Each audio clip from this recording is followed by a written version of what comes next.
was right after Thanksgiving. Coming in, I was covering both the farm and 3 lakes, or I was supposed to. So our job on those days is to come in and get stuff done on the farm so we can go right over, because animals at the nature center also needed care. And we noticed, we went over doing the pigs. We said hi to Mildred. We're saying hi to Gertie. She's trotting over to her food bowl. And I just happened to glance, maybe I think a bit of movement out of the corner of my eye as I was walking towards her to get a better look at what I was seeing. I look into her shelter and there's very clearly a pile of piglets. We hadn't even been in the pasture with Gertie. At that point, we had been working her so that we would shut her out of the pasture so we weren't sharing space, because even though she was the friendliest pig on the breeder's farm and we thought that she would like people's interaction, she was still really new. We were learning her cues and we didn't want to pressure her into liking us or disliking us. So we were being really cautious with that. And the big question I had is, if I have to go in there, is she going to let me? Historically, Meadow Farm had raised lambs.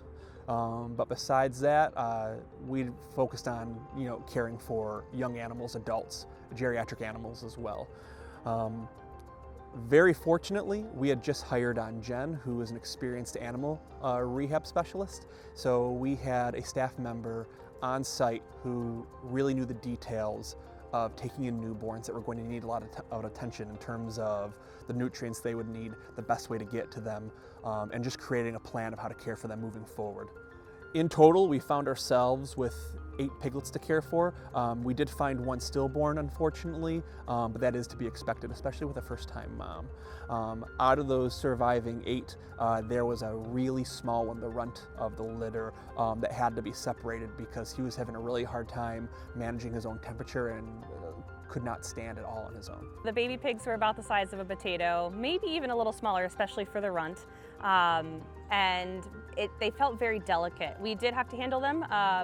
As we discovered, Gertie was not producing any milk, and that is not, through fault of her own. Again, she'd only come here 15 days prior, so there could have been fallout from the stress of transport, or she was a first-time mom, so this was all new to her. She did try to nurse them, but did not produce any milk. So we had to hand rear them, and just handling the baby pigs just felt so delicate and so fragile. Their little ears were folded all the way backwards. You might see when you come out to the county that their ears kind of flop forwards. It was the complete opposite of that when they were born. They had little peach fuzz all over them, and their little tiny little curly tails and little tiny little hooves. So everything was impossibly tiny. Day one, very touch and go, especially for the runt. He was actually found as we were counting pigs and putting them into our tub to take down to the building, down the hill. We found him underneath the hay. So he was underneath the straw. He was underneath, he was cold, he was flat, he was laying flat. He had some trouble breathing, and we had a lot of concerns immediately that he wasn't gonna make it. The first night they went home with one of our staff members, and then from there staff would stay the night with them. And when you're hand rearing, you always look to get them onto the next schedule and onto the next schedule, and the litter did that pretty well. So you go from 2 hours to 4 hours to 6 hours to, okay, how can this fit in the work day? Because we've been coming in at 1 a.m. and can we push it to 3 a.m.? Is that any better? And how are they doing? And our litter was doing really well. They were growing really well. The runt stayed on a slightly separate schedule for a long time. He played catch up. So he was just a little bit of a weaker individual, a little bit smaller. In those first couple weeks of their lives, we were weighing them several times a day on a little tiny scale, putting them in a little tiny Rubbermaid container in grams. Now we're weighing them, they're stepping up onto a scale, and they're over 100 pounds each, and they're growing very, very quickly.